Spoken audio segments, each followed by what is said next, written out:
Hello and welcome again to another episode of the IdeaCast. Our topic today is about strategic workforce planning, dynamic performance scenarios for sustainable impact. My name is Thomas Wittig and I will be leading you through the presentation today. What we are going to cover today is about the dynamics of workforce changes. So when we talk about the dynamics, we're interested in the change over time. The key question is, how will it impact the growth and productivity of your project or the business that you are leading? And then, of course, we will take a look at what is causing this dynamic behavior. In other words, we will take a look at the dynamic feedback structures and then talk about some key strategies and tactics. And I'll walk through a short case study here and there to illustrate the points. Now, why should you care about workforce planning to begin with? Well, first of all, what we find is that every organization is eventually aging, which means that people who joined an organization some years ago are about to retire or moving on to another adventure. And then in some specific cases, for example, when it comes to the digital and business transformation, we see that new skills are required, and that's initiated a battle for talent. So in other words, the few people that are out there who have really good digital skills, everybody wants to hire them. And that is, of course, a key challenge. And of course, the people who have the great skills, they have a choice. So they can choose their next work assignment or their next career step very freely, of course. The second scenario is interesting when we talk about outsourced delivery. And here we find very competitive labor markets with usually high turnover rates. And then the other key scenario that I will explain in a minute is about supply chains, which depend on material and skilled workforce capacity, for example, in the healthcare sector. Now, what all of these have in common, it's all about sustaining your ability to deliver. So your capabilities, your organizational and people capabilities.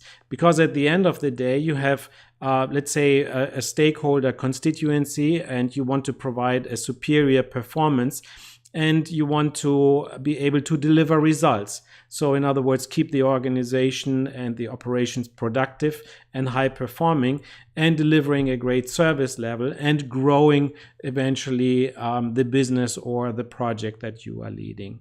Now, all of these are not really possible without the right people. So that's where you really need to spend some time in thinking through how you are attracting and retaining people in your organization. And people relates to workforce as well as managers and leaders in the organization. Now, let's go and take a look at some of the key scenarios that I mentioned at the beginning. So let's come back, for example, to the digital transformation. What we see here in terms of the key challenges is that we have often a high rate of change in the marketplace driven by innovation. And that also creates a lot of pressure for the companies who still need to embark on the digitalization effort and path. But also what it means, if you cannot attract the key talent, that means that you have an increasing innovation backlog, which means you have a lot of work that needs to be done to renew and innovate your processes. And the longer it takes and the larger these gaps become, the more risk you have to manage and the more risk you are introducing to your company, to your organization. So a typical scenario, what it looks like is something like this over a period of, let's say, several months or a few years. You will see that organizations are accumulating an innovation backlog. Now think about it this way. These are, for example, infrastructures. These are processes. These are simple tools that people need to do the job. So if you cannot innovate your process, for example, and let's say, for example, you don't have a website that is serving you well in terms of digital marketing, or you don't have embarked on the e-commerce while your competitors are further ahead. That creates an increased backlog for work that needs to be done. And of course, running an innovation campaign besides your normal business is also a key challenge. So you will widen the gap of staff that you need. Now, if you cannot innovate, that means that you're losing a lot of revenue. So your amount of lost revenues, of lost projects is also piling up. And over time, that can lead you into the danger zone. So over time, what we see happening is that people start losing out on the contribution margin, because sometimes organizations have fixed cost, but when you don't win the right projects, that means that you very soon run into a negative profitability, and then a whole different dynamic sets in. In terms of outsourced delivery, we find somewhat different challenges. So outsourced delivery has become very popular, especially if you want to engage flexible capacity or swing capacity to deliver on projects. But if you're running an outsourced delivery, and it doesn't matter if this is your, let's say, your company, or it's part of your company and you have a delivery center somewhere, often what you find is the fluctuation in demand that's driven by peaks in terms of project launches or product launches, and also in locations which are very attractive. You will soon find that the employee attrition is increasing. So competitors are coming, hiring your best people away, and that could create somewhat of what I call a hidden factory within your organization. And we will come to that in a moment, what that means. But over time, what happens is that, again, that you see a decline in your competitive advantage of the cost-effective location.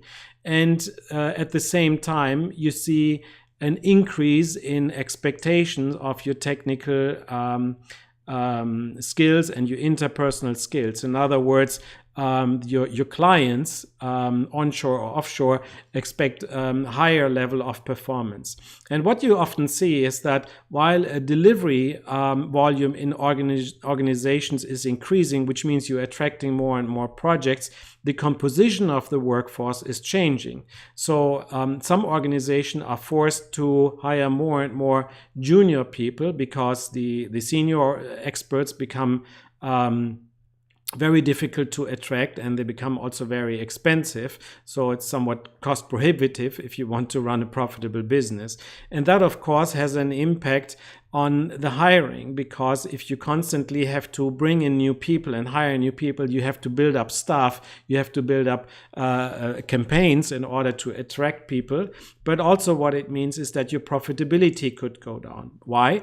Because for the, let's say, the more junior people, you can charge less, and they're also less productive. So this is a scenario that comes out of a simulation project. And that's very worthwhile to do. We will come to that again in the later part of this webcast. Now, in the area of healthcare supply chain, I think that's really an interesting area, because here we have an interdependency between supply chains for material and for skilled workforce members. And the other interesting fact is that these supply chains, or the demand in the supply chains, is usually driven by high fluctuations. So, for example, if there is a certain season, let's say in a simple case, it could be a flu season, but it could be also very severe, such in the cases of, let's say, an Ebola outbreak, for example. And then you have to act very quickly in a very short period of time, and you see many people affected by these incidents that sometimes have a very rapid uptake. So what that means is that your staff demand and your staff balances are fluctuating over time. And what we've done here is we developed a model where we can simulate these fluctuations over time, and then we can use certain approaches and strategies to optimize the service level. So to have the right people at the right time in the right places, in the right positions. That's of course important if you want to deliver these things. Now, again, the feedback structure behind it, if we go take a look at it step by step.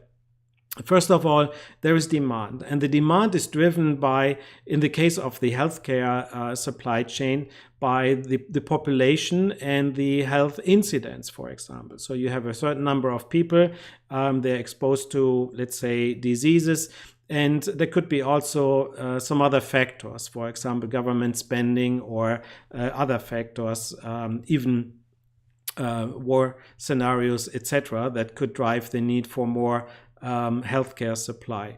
Then on one side, of course, you have the supply of physical goods, for example, beds, microscopes, etc. But these only work if you have the right workforce available. So here we have a distribution problem of physical goods, a physical supply chain, and a labor supply chain, which is providing the skilled professionals, the workforce. Now, on the goods supply chain, what happens here is the goods are coming out of a production, and the production is sourcing from some vendors and suppliers.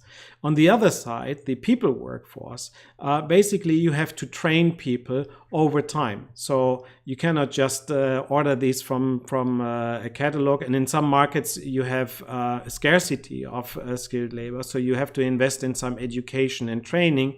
But once you have done that and you have productive workforces, they can again help with education and training.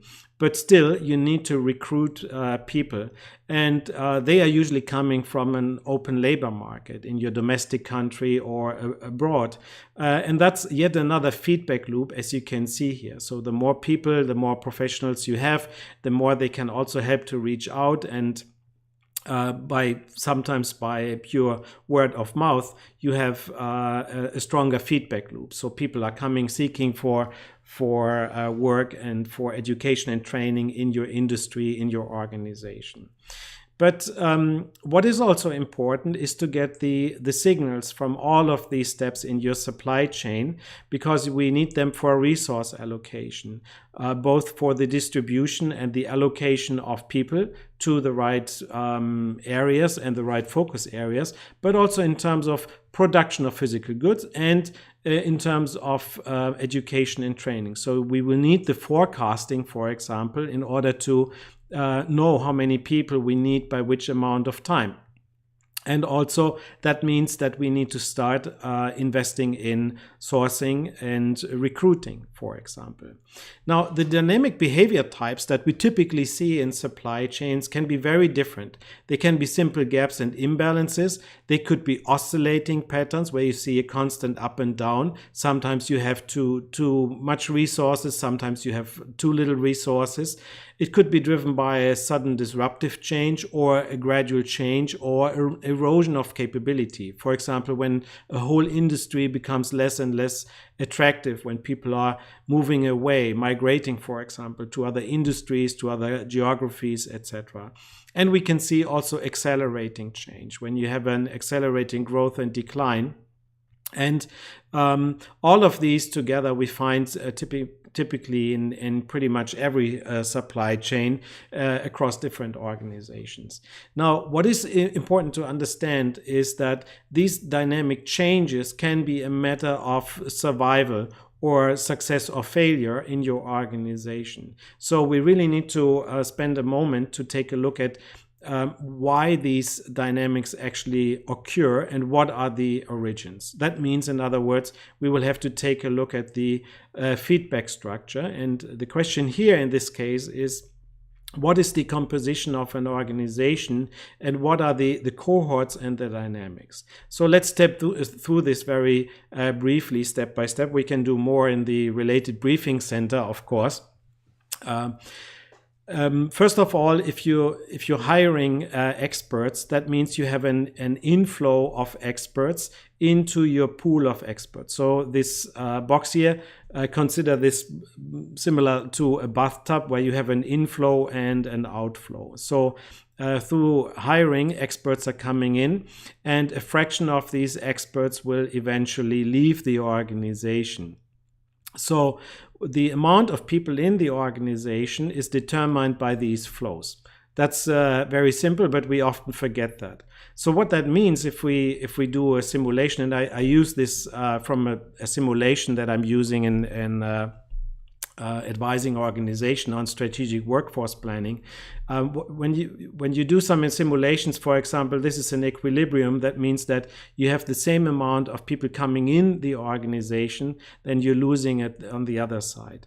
But it could also be that your attrition is fairly low. That means you can grow the organization.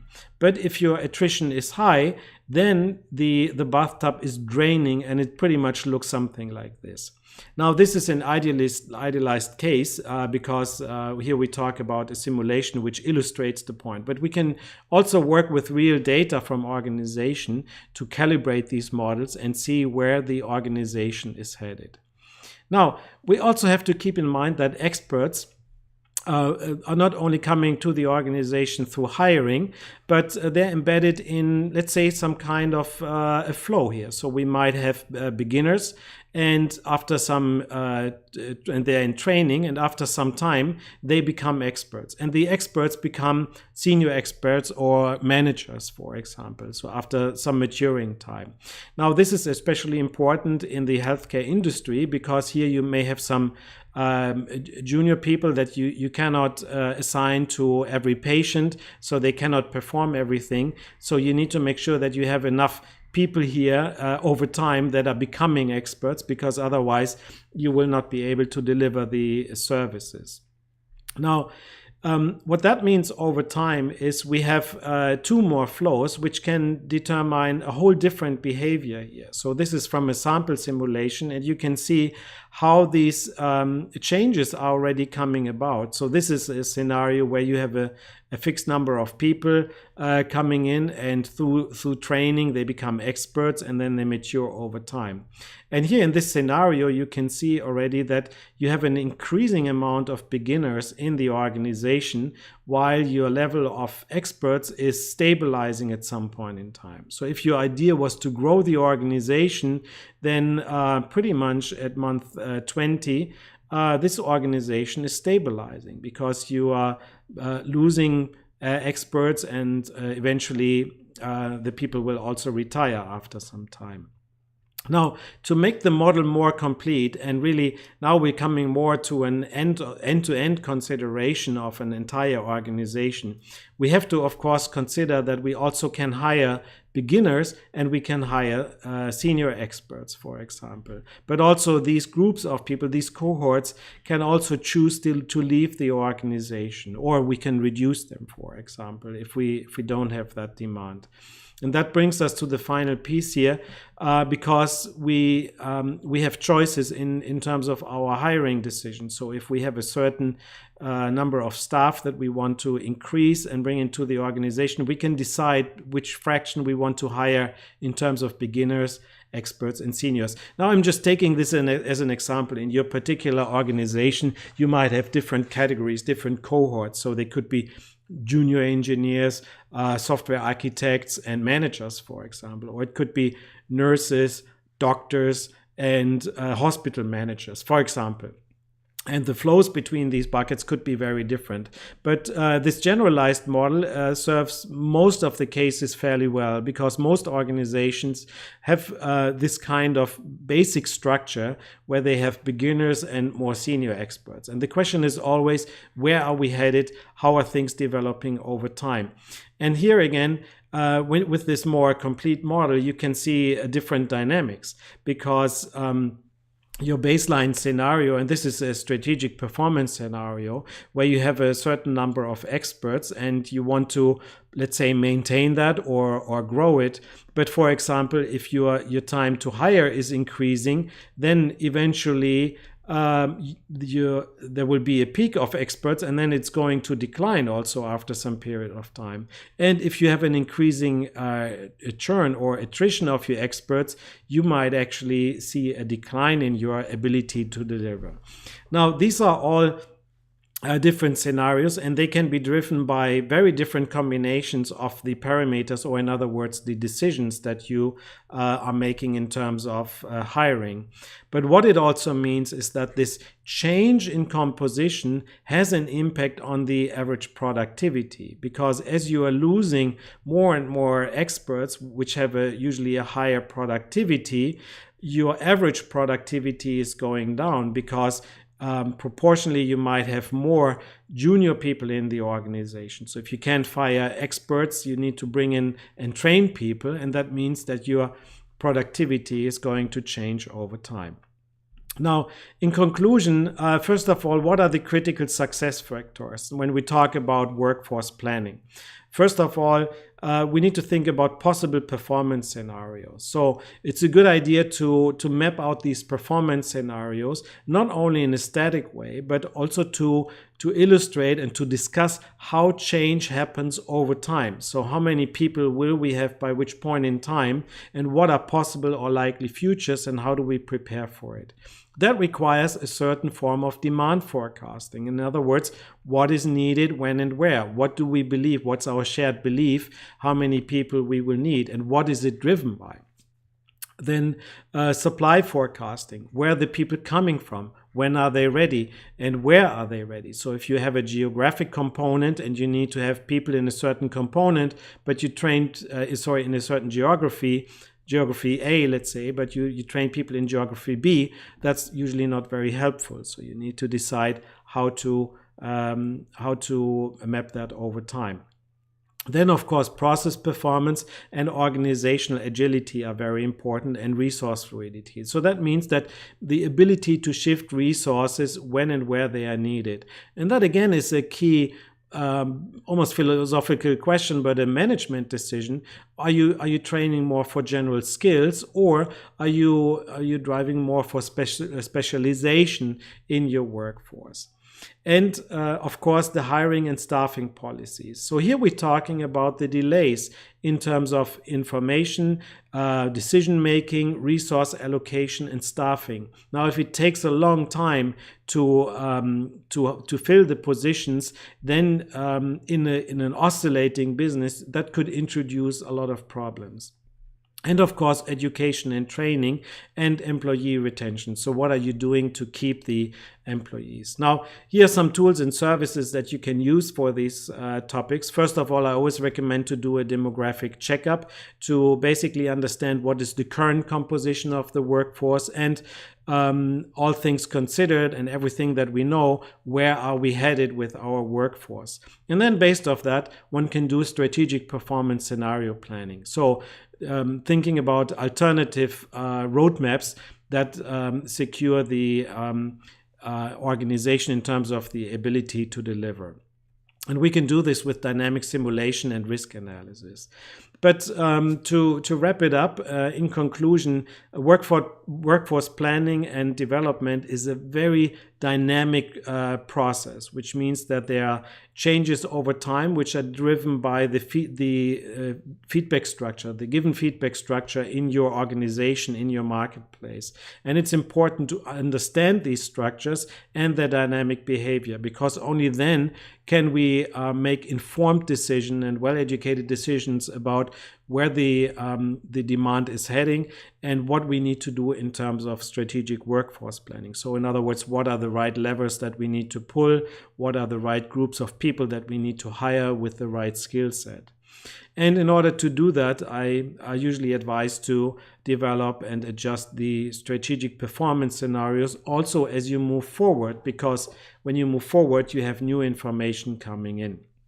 Now, this is one of the topics that we discuss in the related briefing center. So there's more information available about these topics, and I will also probably provide some more insights. Another key topic is here obviously the planning under uncertainty. So when you're not sure about the parameters and you have to make assumptions, for example, about the the future level of churn in your organization, of attrition in your organization, what does it do to your business, then we have to think about a sensitivity analysis, of course. Now, I hope you like this topic. It's a first introduction in strategic workforce planning, more to come. And if you like the topic, I would be grateful if you could leave a comment or rating, or share the episode within your team, and reach out to us over these channels and on our website, wittigonia.net. So, having said that, I wish you good luck, and I'm looking forward to your questions and feedback on this episode. Goodbye.